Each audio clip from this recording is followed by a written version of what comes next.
Hello, everyone, and welcome once again to the one, the only, the Fan Show. I am your host, as always, the T-Man, Richard T-Man, and the man in the other box. There's one every season. I taught him fantasy football last year. Now he thinks he's an expert in the sport. It's Father Malcolm McCoy. Welcome, brother. How you doing? I'm good, man. I'm good, man. Good to see you, brother. And I'm a bit of a self-proclaimed fantasy football genius now. So I mean, anybody got questions coming to me, I'd be glad to help. So yeah.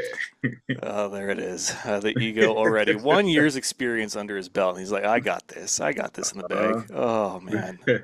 I did. This is episode 499. It is our, I guess you would say, IFL season finale. We're still prepping and planning for episode 500, but I had like a few written down for what I could have said about Malc. There was one where it's like, is a press box coach, like a couch coach, but does it from the press box, yelling at linebackers in the defense all game okay, long. that is very um, true. there's another one that never challenge him to an all-you-can-eat sushi because he can put sushi away like a mofo. Wow, that was crazy. There's a story for that one, but these are all true. These are all true things that happened. I didn't have to make them up this time. So. Yeah, the bet. But welcome everyone once again to another great episode. We did take a week off. Vegas was a lot to recoup and recover from. Did a lot of running around. It was 100 degrees all weekend. I want to thank once again, one more time, because they just can't be thanked enough. But the GoFundMe donors, you guys literally got us through the weekend. Not only with the help for our flights and paying for the hotel, but we spent over $148 and some change on just Ubers and Lyfts alone. And we even walked to and from one of the restaurants that we ate at. So we spent, between the two of us, 80 and some change on food, not counting the bill that Malcolm dropped on all you can eat sushi. But I mean, getting around was just half the battle. And I've walked, to destinations or locations when I've done this before, but never in 100-degree Vegas heat. It's just if you've got a suit on, or even you've got your suit as a change of clothes and it's like over your shoulder, but you've got an equipment bag. Even a mile in that kind of heat is just unreasonable. So we chose to get rides there. So that was a good chunk of the GoFundMe. But thank you all so much. We made it to and from the airport. Had a great time. Really, the thing came together better than I could have hoped for, given like what we were working with. We're talking about me being 2 years removed from doing this kind of thing. Malcolm's never done this kind of thing before, and for me to have to Frankenstein how to get wireless mics to work on a phone, to not have any lighting with me because I didn't have room for it in my suitcase, and to find lighting sources unconventionally, whether it was a window in that ridiculously darkened room for media day or the light that was up in the press box. I mean, everything that we did went so incredibly smooth. I don't even know how to describe it. And Malcolm was a natural on the analyst side of things and his questions, and really just his overall manner and demeanor, and just attitude, the way that he presented himself was pure class. So good on you, Malc. Take a bow.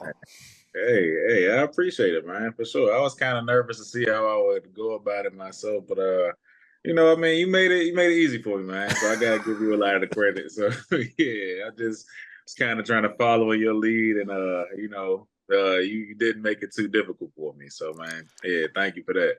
When the hardest thing that you have to account for and adjust to is Malcolm's hair, it really makes your life easy because Malcolm's already taller than me. Not by much, but like you can angle a camera so that you guys are reasonably of different heights, are reasonably in frame.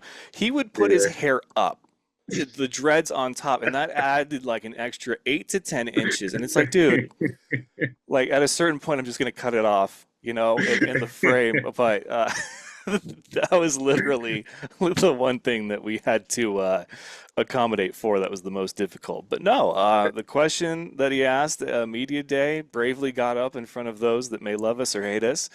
That was something fun. Between media day and game day. One, nobody recognizes me with long hair. That was a crazy experience. And then two, we had so many people come up to us, stop us, and say hello to us. And it was a very heartwarming feeling because media day, that's kind of the day of like, okay, we're testing the waters. Two Rattlers fans actually came up to us. Gary Royal, who I know, and then Robert Rhodes was the other one, and it was really funny because they were just like, so what's the deal with the Rattlers fans? And they were giving us a hard time. And as I explained it, I said it's not all of you guys. It's the way that the team came into the league and the attitude that certain fans have had. And the second that I dropped the two names that I dropped, they were both like, oh yeah, yeah. No, no, that totally makes sense. I get it.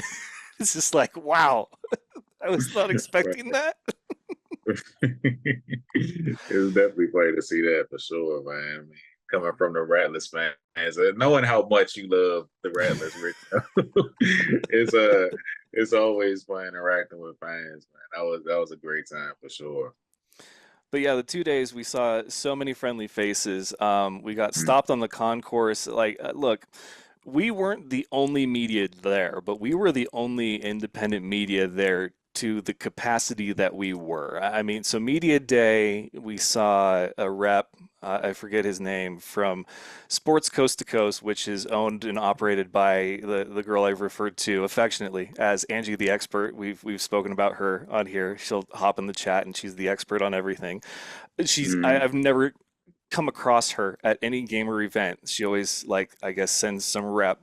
So he was their media day. Never saw him at the game. But then at the game, didn't see beyond the walls, inside the walls, any of the walls. People didn't never saw any of them. And then Shady, I don't think was there. Inside the arena was there, but it was weird because he was never up in the press box like we were, and we were getting stopped along by like everybody on the concourse, Yeah. and we saw them just kind of passing by casually. So clearly, we have built a brand and established a presence that is well known and respected by a majority of people in the league. I mean, Rob Keefe ran me down in the lobby of the hotel on media day to shake my hand and say, "Hey, so happy you're here. You guys have done great work." And you remember, I was nervous, like how we were like on terms with Rob Keefe when we had Craig the Leg on early in the season. Yeah, yeah, for sure. So between the coaches, Dixie Wooten hadn't seen him in years. Roberson was the highlight of the whole game. Oh man, Coach Roberson had jokes, man. Watching him there at halftime, just in pain, like this is the best the East had to offer. Like you could just see all the different scenarios playing through his head of probably Mhm. every play of the game between Mass and Green Bay. Like what could we have done differently to get here instead? But no, he was hilarious. He was a class act. Julie Pettit was there. She was great. So we just got such a warm welcome from everybody, and it just really begged the question to me after everything was said and done that how is it that we can be kept out of being like an official part of the league just because of a few, right? Like it's two people Yeah. maybe that don't like what we do for whatever reason, but there's so Mhm. many that do. Coaches, GMs, players. I don't know. It's baffling. But Malcolm kept his composure. Not that he had to worry about anything, but I did pretty well through the whole weekend until there was a moment after the game where Malcolm literally put his hand on my chest and said, "Hey, you've gotten this far. Like, let's just let's bring it home. Let's bring it home." So that was really funny. But yeah, there was a lot of media not present there that Mhm. say that they're as good as we are or better, and they're not, or else they would have been there. I mean, that's my feeling on it. And the quality of the content that we put out, second to none. So the weekend was great. The championship, not so great. 53-16, Arizona Rattlers are champions of the indoor football world for the seventh Mhm. time. And man, they just went out there with a purpose. I mean, Malc, you were coaching from the press box, calling out great plays or missed assignments or not so great plays. I mean, first or second half, I don't know if there was anything that you had as a takeaway that maybe not in that moment, but now that you've had a week to kind of let it soak in and marinate, that you thought maybe Mass was just missing, or that Arizona was just doing that much better? Yeah, yeah, and I mean, after taking a little bit of time away from it, getting some space in between it, looking at it unbiasedly, um, I think the main two takeaways that I have, or three, should I say, one, Arizona just football. A lot of times, whether it's indoor or just football, period, comes down to whoever can make the least mistakes. Hmm. Both teams are going to have high points and low points. It's just about who can minimize the mistakes, and more often than that, that's a team that's going to come out on top. Uh, Fortunately for Arizona, that was them on that day. I can't really think of too many instances where they missed assignments. Of course they gave up big plays as any team would in the championship game, but they did a great job of minimizing their mistakes, being where they needed to be pretty much at all times, and capitalizing on Massachusetts mistakes. I can also say on Mass's side, they just seem to have a hard time getting going on both offense and defense. They have that great running back and Jimmy Robinson, who is touted as who some, including ourselves, thought would be the MVP. 1,000-yard rusher, big time player, making big time plays pretty much all season. He just couldn't seem to get find traction that day, and it was kind of surprising to see. We really hadn't seen him stifled like that to that point, and like I said, Arizona did a great job of keeping him contained, and to Mass's misfortune, that was just something that resulted in some negative plays for them. Also, on defense, man. Like you said, I was screaming at the Packers all game, man. It's hard for me to not look at games from a defensive perspective, being a defensive player myself. And one thing I can see after watching the game live and then going back to watch it, a lot of miscues, man, a lot of misassignments. The linebacker, and no disrespect to him, he's a great player. I know he had some time in the NFL and everything, but just didn't look like they were playing with the same passion that Arizona played with. They didn't really seem to have a sense of urgency up until the last quarter, and that's unfortunate because with a game like that against a team that's coming out hot and they know what they're working for, you have to meet them head on. You have to be the hammer instead of the nail, and they were certainly the nail in that instance. Yeah, and we talked about it during that game. Benefield uncharacteristically off, right? I mean, there Hmm. was, I think, probably of the five picks he threw, two or three shouldn't have been. I mean, he had receivers that had their guy beat. I mean, Oh if he yeah, connects with them, they're touchdowns easy. And they turned for into sure. picks, and the reason they turned into picks is because he overthrew and floated those things so much that the safety or the DB from the other side of the field had the chance to come over and adjust and get it. And it's just like Yeah. normally you don't have that kind of time as a DB and on the short field especially. So that was weird. Jimmy Robinson never got going. In fact, I'm not one to get superstitious. I'm a little stitious, but that fumble, at the very beginning for Robinson, which was so uncharacteristic of him, really, I just don't know if that's something that, because it's a championship game, if that and missed passes or tipped balls or whatever just starts to really get in your head and manifest early and it's hard to shake. But the whole Mass team, I mean, we had seen them plow through teams to get to that Hmm. game. And this was just one where they were getting plowed by a team who was very well prepared, but they almost didn't even need to be as prepared as they were because they had it going. They probably could have Yeah. had a few Yeah. turnovers themselves and still been just fine. I mean, that's just how ridiculously one-sided it was. But everything that Malc and I mentioned in the pregame happened. We talked about, what kind of role would field position play in, and both teams had to go to the length of the field because Arizona's kicker kept pinning Mass so deep. I mean, the first point of the game was that Rouge because they couldn't bring it out of the end zone, and that's just great kicking. Hmm. And then Arizona had to go the length of the field because of a fumble by Robinson at like the one.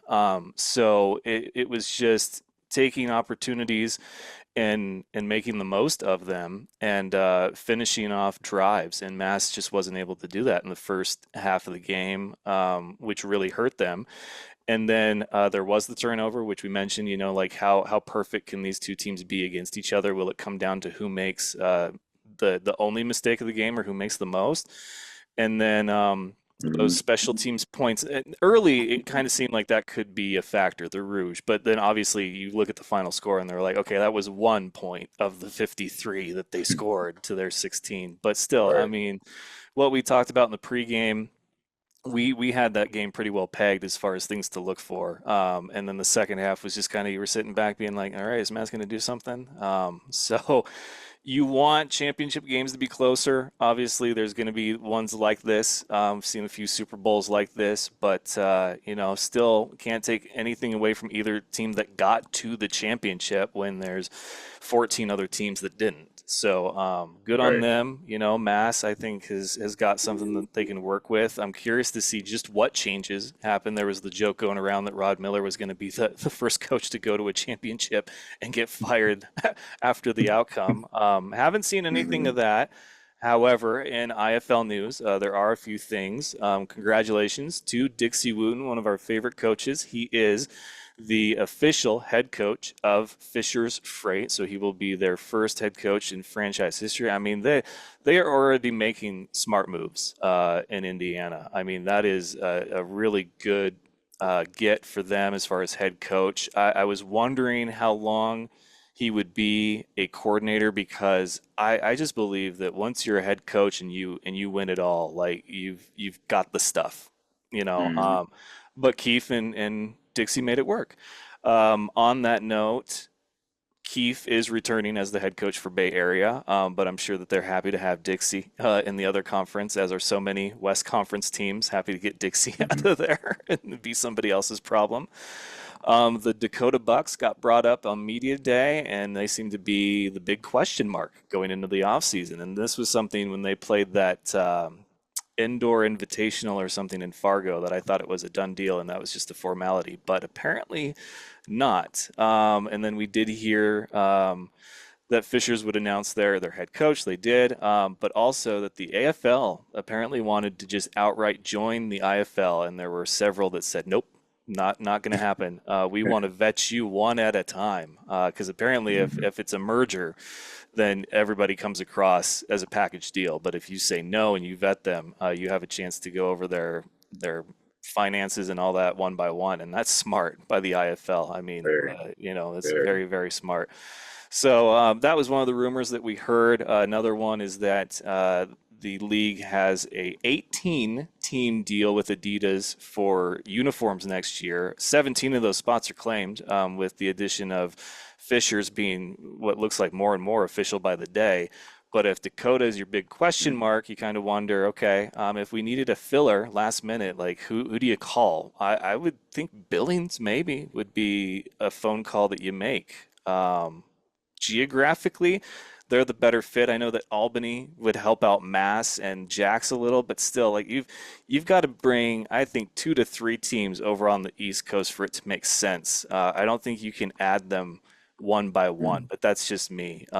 Mass had the finances to maroon themselves on an island basically and make it work. And I don't know if these other teams do that are on the East Coast. So that's a few things to keep an eye on this offseason, which should be another exciting one. I'm curious to see just how everything plays out, where coaches go, who's leaving, things of that nature. But oh man, the awards.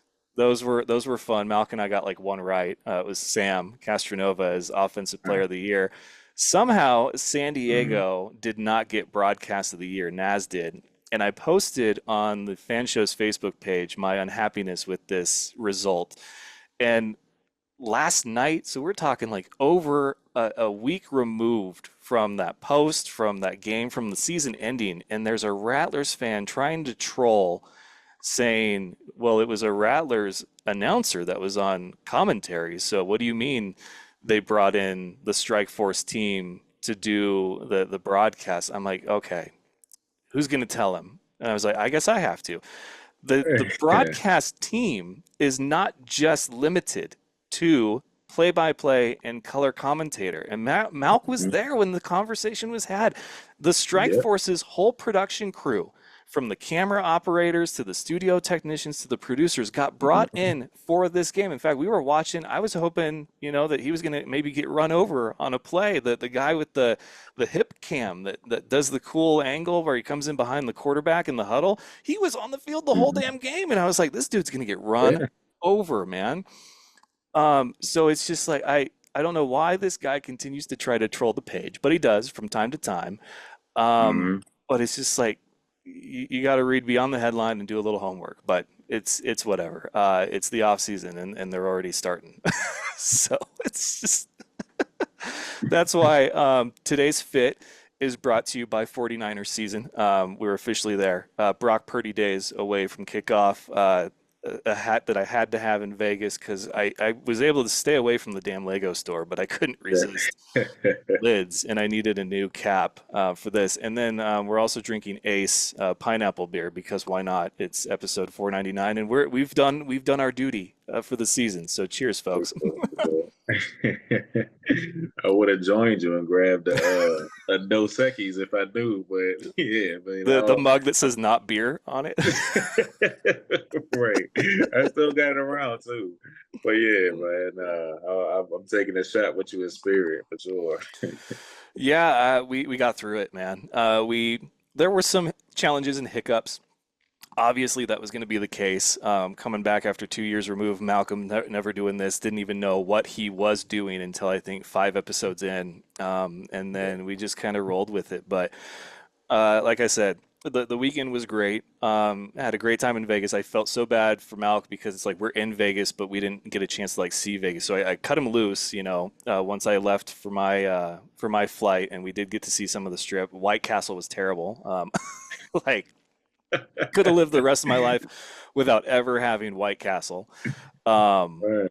but In-N-Out was delicious as always. That sushi spot was on point. So yeah, Mhm. should have tried scrambled, but I'm not going to wait 45 minutes for bacon and eggs. Like I'm just not. It's not Mother's Day. Come on, this is an IHOP. So overall, a great weekend. Congrats again to Dixie and to Rob Keefe, and just everybody that is looking to reload, or in Dixie's case, I don't know, rebuild or just build from scratch something great in Fishers. And that will be a nice little segue into our special guest, who's very excited about the 2025 season, has all the reason to be, especially with a team like the San Diego Strike Force.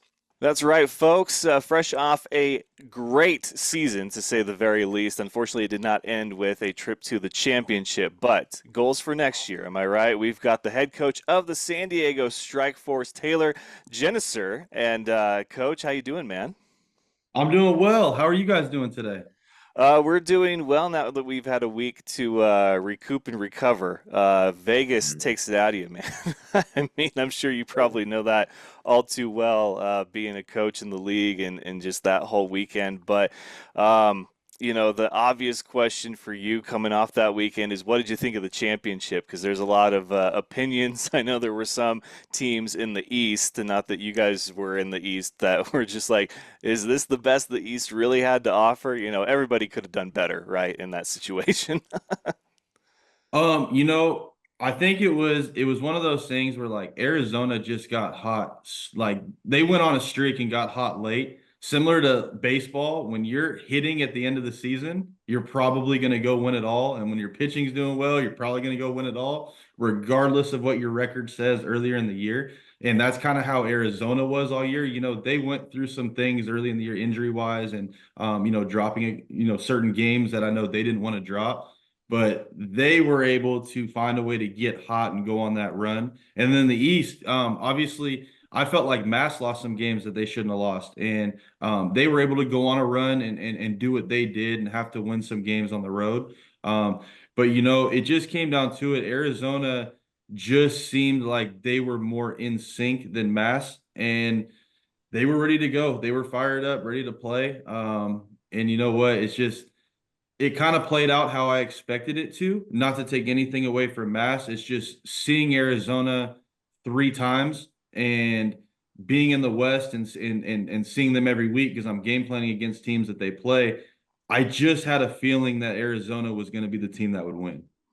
Mm. Yeah, it was, me and Malc are watching. Of course, Malc's yelling at the linebacker because he is one, saying what they could do or didn't do or whatnot. And, I'm just observing from kind of a third party perspective. And it just really seemed like I didn't expect Arizona to like out physical Mass, but they did. And then to get Benefield so off his game was just a very rare thing. But, that's the beauty of indoor football and the championship game. You want it to be a close one, the two teams to both best represent their respective conferences, but sometimes like this is just the result in what you get. Malc, I know that you love it when we have a coach on here because it's a rare occasion, but as a player, you've got some brains to pick. So coach is all yours. Yeah, for sure, man. Like Rich said, Coach, definitely glad to have you on here. And congratulations again on such a great season, man. You guys really put it together for sure. I appreciate it. I'm Yeah, happy to be on here with you guys. Do you mind me asking you a question before you ask me any, Malcolm? yeah, sure. What's going on? What you got going on your hand over there? Oh What are yeah, those? no. I mean, just to kind of play into the championship season and festivities, I put on a couple myself. This one is from college, and this one was when I played in Omaha. So Okay, there you go. I'm definitely no stranger to that championship life, man. Definitely like the flash of jewelry every now and then. There you go. I got my high school season right now. I'm coaching, so sitting in front of me where I game plan, I got my little mini helmet, Yes, and sir. then I gotta keep this just to keep my Oh just to keep yeah. my eyes on it. So I'm like, you know what? I got mine in front of me. I was like, I better ask Malcolm what he got going on. This reminds me what you're working for sure, Of man. course, But absolutely. no, for you, just kind of wanna get your take on it a bit. We spoke a lot about it when we were at the game, but with this being the third year that the championship was held in Vegas, and just seeing how the league itself is just kind of seeming to catch fire with social media, and you're seeing like Sports Center top 10 plays on there and all that kind of stuff. How do you feel about the direction that the league is going in? I love it. I really feel like social media has helped kind of improve our game when it comes to viewers. And even if they're not watching games, they're seeing us trending on social media and all that. So I definitely love the trajectory of it. And I love that we have people in the league who are willing to use those platforms. So, this was kind of fun. I had a cousin in town for one of our games, and usually after the games, I just go home and kind of watch it on the live stream after. But we had an earlier game, so I went and had dinner with my cousin, and I go look up and I see ESPN and I see Jordan Kress one-handed catch that Yeah. was an hour and a half ago, and I'm like, we just made Sports Center, and I FaceTime Chris. I'm like, Chris, did you see this? He's like, yeah, my phone's blowing up right now. Like, so it's just cool that the Strike Force are in a situation and the IFL are in a situation to where we are nationally recognized. Yes, we are a national league, but that doesn't always mean that we're going to have national coverage, and we're starting to get it. With us having the championship game on CBS Sports, that's huge. But yeah, I definitely love the way it's trending, and also with Todd bringing kind of the gambling aspect to it. I feel like more people are interested, being able to, oh, these are the lines. So with them having to understand the lines, they got to understand the rosters and the matchups and all that. So to Right. me, that makes these gamblers a little more invested in, let's watch the IFL. Oh yeah, definitely, definitely. I can definitely say from my perspective, I got a few friends who are big in a FanDuel and DraftKings and stuff. They tuned in this past season just to play some bets and make parlays and all that stuff. And it's really cool to see how it's just kind of gaining traction on so many different platforms and stuff. It's super cool, like you said. I do have one more question for you too, Coach. Kind of Rich kind of touched on it earlier, how when we were watching the game, For me, it's definitely hard. I told myself beforehand coming in, I'm gonna sit back, I'm gonna enjoy this game as a fan.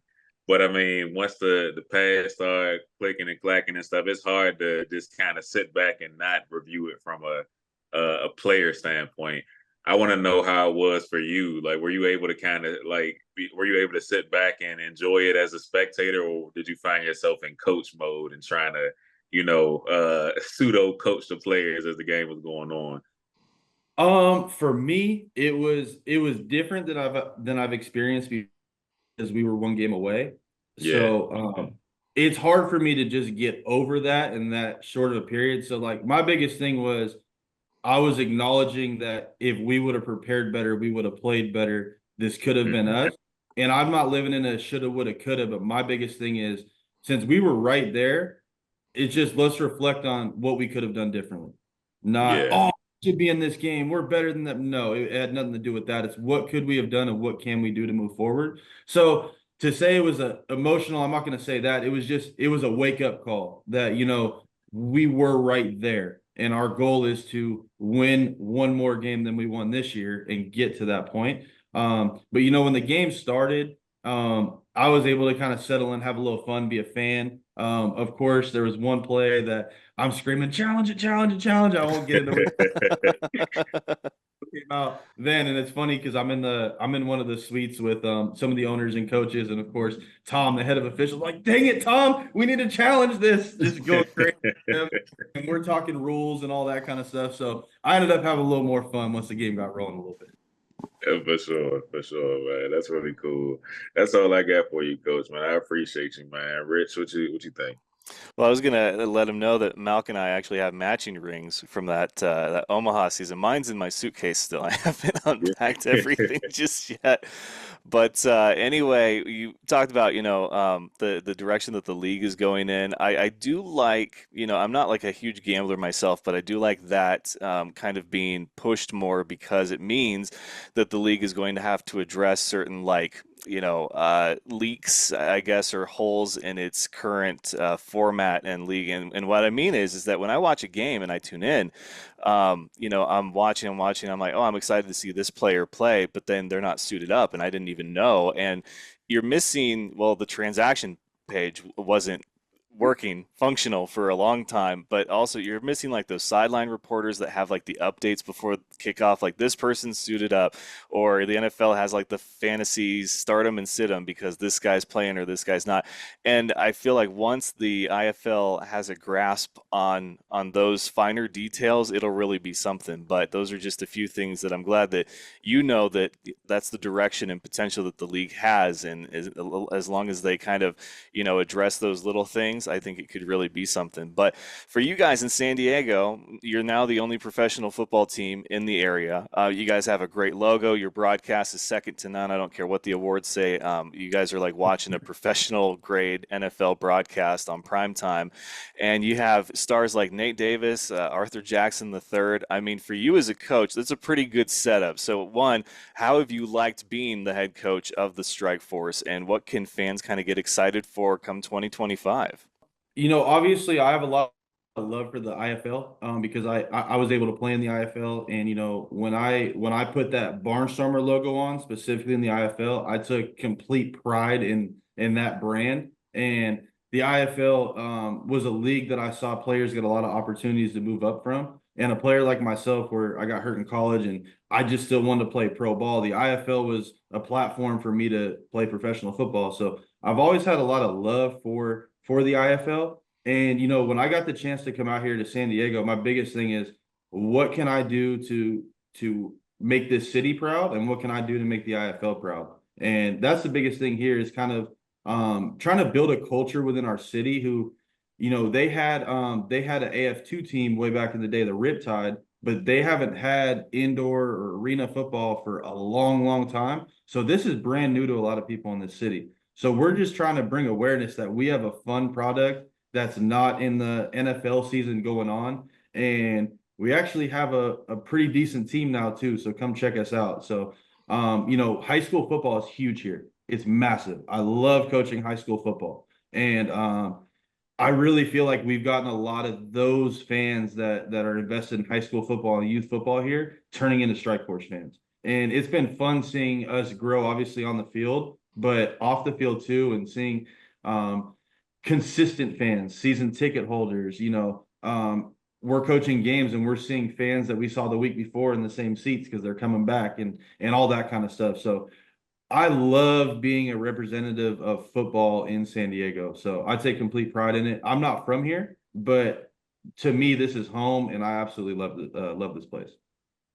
That's good to hear, man. I mean, I think San Diego's a great spot. I haven't been there much, a couple times, just kind of passing through. But, it's that spring and summer football. You can either be out on a beach in 95-degree heat, or you can be in an arena, enjoying, a live sport. So to me, that kind of sells itself. But there's a lot to do in San Diego, just like there is Phoenix, and the Rattlers seem to have cracked the code there. Because you were in Iowa, and that's where people think, well, there's nothing else to do but go to a Barnstormer game. And so there's kind of been the back and forth, a little bit of 50-50 as to what really, which markets really thrive with indoor product. And apparently they both do. You just got to figure it out. So for you guys in San Diego, great setup.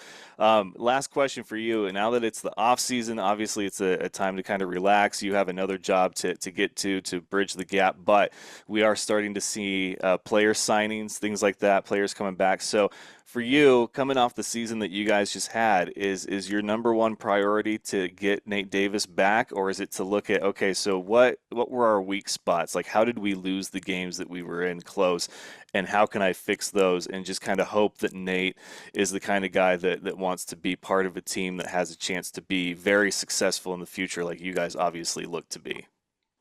And I think even Nate would agree with what I'm going to say. To say that Nate is the number one priority this offseason is kind of unfair to our organization, but getting Nate re-signed is definitely it is a level of importance that we would like to make happen. If he does want to sign back, of course, we may have other players sign before him. I'm not saying quarterbacks, but we're trying to sign our team.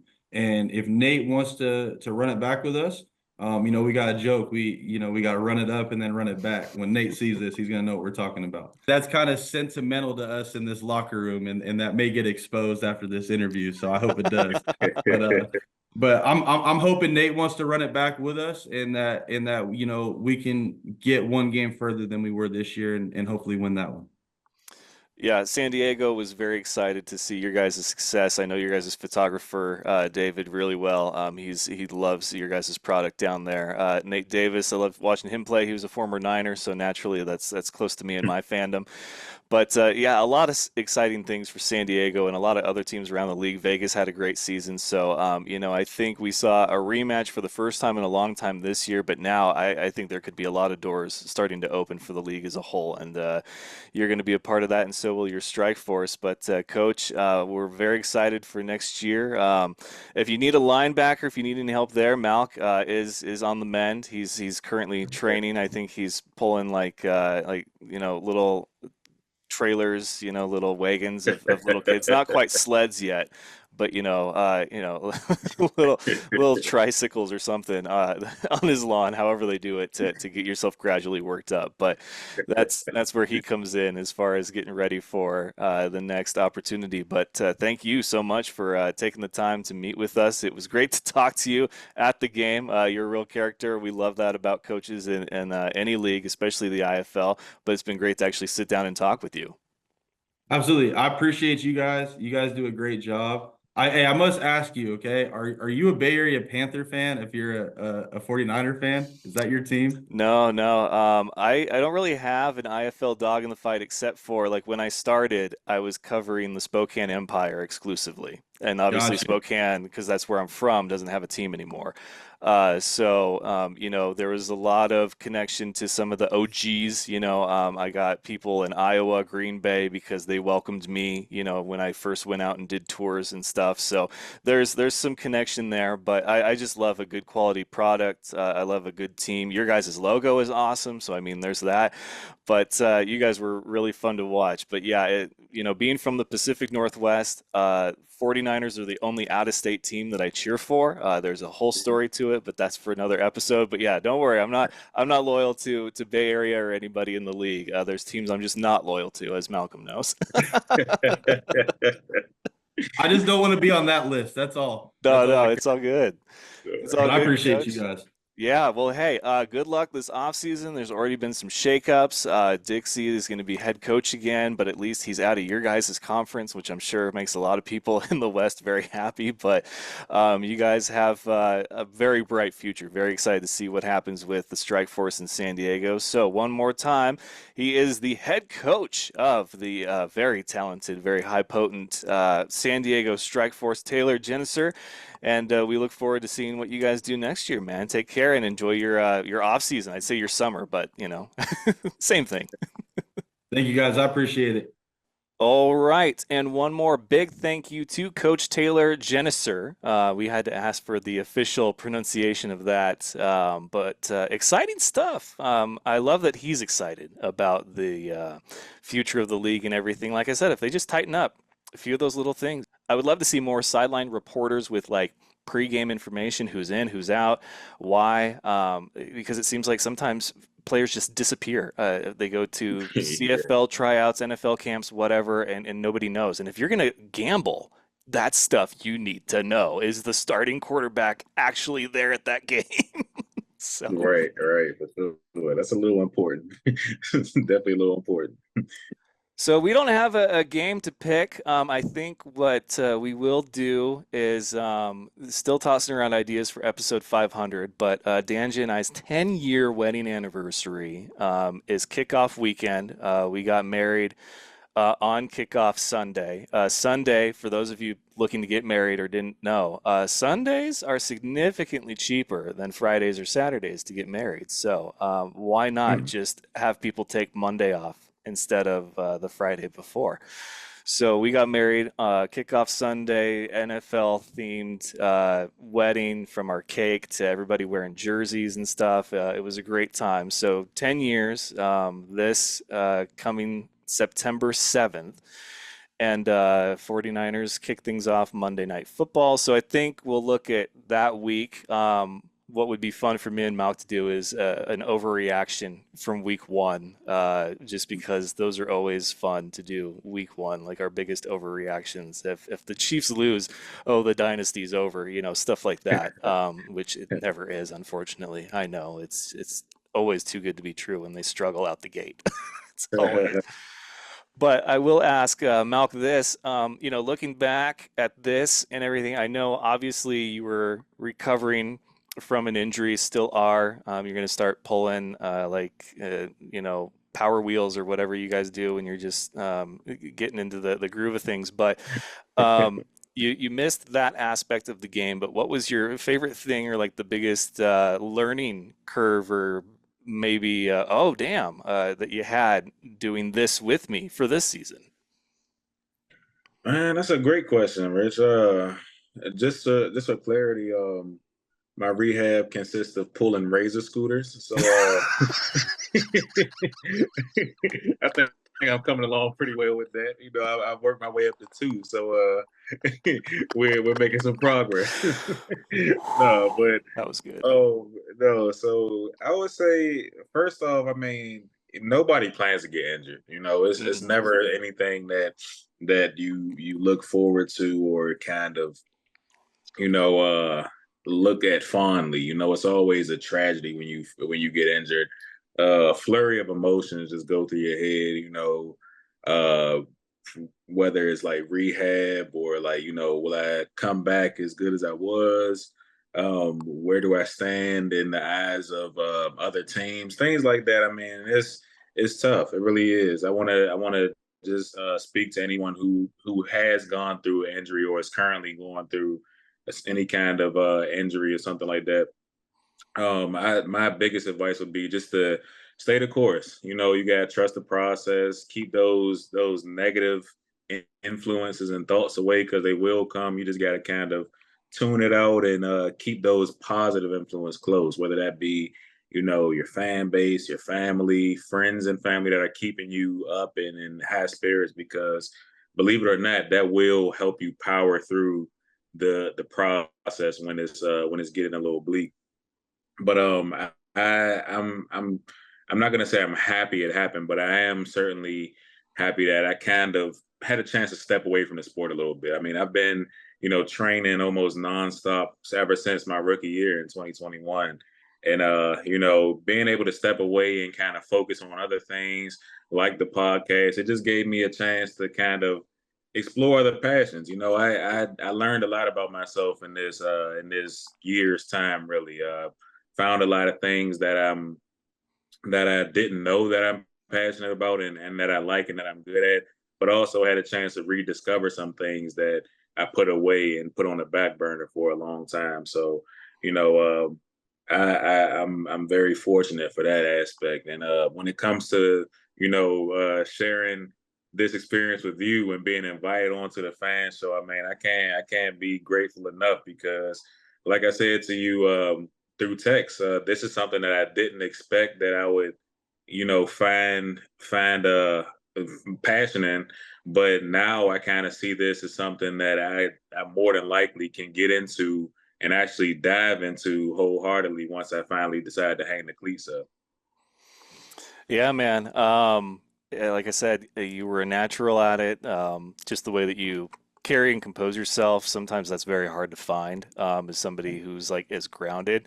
But I think what helps is when they experience it firsthand and realize that it's not like as easy as people think that it is. Like there was like Malc Sure. got there with just a carry-on bag. I've got a full-on suitcase, half of it with, my casual stuff, socks, underwear, t-shirts and whatnot. The other half with my suit and equipment. And every time we were prepping to go somewhere, Malc was just like looking over at my stuff like, "What?" It's not until I saw you lay out everything on the bed, I was like, okay, I definitely underpacked. I don't have nearly enough stuff. But yeah, man, it's like you said, it's definitely not as easy as a lot of people would like to think. It's not just simply walking out and just, talking. It's a lot of prep that goes into it, man. It just helped me find a whole new respect for what you do. Yeah, it was good to get back in the kind of swing of things, I guess, if you want to call it that. But yeah, I always get places early as I can to try to scout them to see what I'm dealing with. And Malcolm realized that at media day, we get into this darkened, like it was a restaurant clearly with a stage, and I'm like. Oh, I'm gonna hate myself for not bringing my studio lights, but I was like, I didn't have any room for them. Like there was no more room in my suitcase for stuff. Not that would have it would have put it over the weight limit, and you don't want to pay $100 just to bring two lights. And so I'm looking around, and Malcolm's like, "You looking for who you want to talk to?" I was like, "No, I need a spot to do this." And he kind of like, "Okay." And so I said, "Meet me over by the window." And everybody that got over there was just like, "Whoa!" Like, yeah, I can see. Yeah, like you got to work with what you got. If Yeah. life deals you lemons, you got to try to make lemonade out of it and hope that there's a little vodka to mix in there, make it better. For sure. Mm. So that is the 2024 IFL season. We will keep you guys posted on episode 500. Keep those ideas coming because we want to make it a big thing. I will put it out there right now that if you want to be a part of it, but maybe can't devote time and energy to like I don't know, being a guest if we invited you or whatever. Everybody that's ever been part of the show on it, either as a guest or if they were a player of the game that I interviewed, you're welcome to do a video shout out, experience, favorite memory, funniest moment, like whatever from the fan show, that you can recall, and then send it, and we can put that, we can include that in the episode. So that's one thing that we're gonna Mhm. do. But other than that, man, I'm just ready to relax, enjoy football that I think I know a lot about, but there's obviously experts that know much more than I do, instead of having to be the resident analyst and expert for a league like the Indoor Football League. And then, of course, you get to go back to training and rehabbing. But there are some punishments that I still have to own up to. One that I did figure out today how to accomplish. So there will still be Yeah. plenty of content on the Instagram and on the social channels. There's going to be all the news that comes out for staff changes, head coaching, hiring and firing, player signings, which has already started for the Jacksonville Sharks. They've announced a few. So there's plenty of stuff to go around. Malc and I will probably check in whenever we feel necessary. Apparently, the AFL has some big announcement that they're going to do the first week of September. I don't know what that means. Maybe they just come out and say, IFL decided no. I don't blame them. So we'll see, but as you guys have clearly seen, if there was any sort of uncertainty before, this weekend should have been proof that nobody can do this like the Fan Show, the brand that has been built from the ground up, specifically catered to indoor football, and to have Malc along with me to just really round out the whole thing and bring it all together was fantastic. So hopefully it's the preview of things to come. We have big plans for next season, which is the 10th anniversary of the show. We'll see if we can make that happen. But it's a long off season. So, Malc, I'm going to let you get back to relaxing, and he's going to breathe a sigh of relief that there's no more punishments for a while. I got to think of new ones, more creative ones. But we had a great time. Thank you again to our donors. Thank you again for the fans, really. That's one last shout out to give to the Gary Royals and to the Robert Rhodeses that we didn't know were fans of our stuff, that were so happy to see us, to see the Fan Show brand be there like it was meant to be. It was so great. Rob Keefe coming up to us and seeing Hassan and Jawad, be happy for us to be there. Ty Knight giving us some time. So it was overall, it was a great weekend. I avoided the people I didn't want to talk to. Things went fine. There were no punches thrown. So we just went, we did our job. Great content, great time. And that means that until next time, we will be in touch, so to speak. But Malc, you have a great night, and I'm going to go and get to editing on this. But once again, this has been the Fan Show, episode 499. Our final thoughts on the 2024 IFL Championship, and our thank you to everyone who made that weekend awesome and possible. So for Father Malc, Malcolm McCoy, I am once again and always the team man, Richard Tiemann. We will see you next time.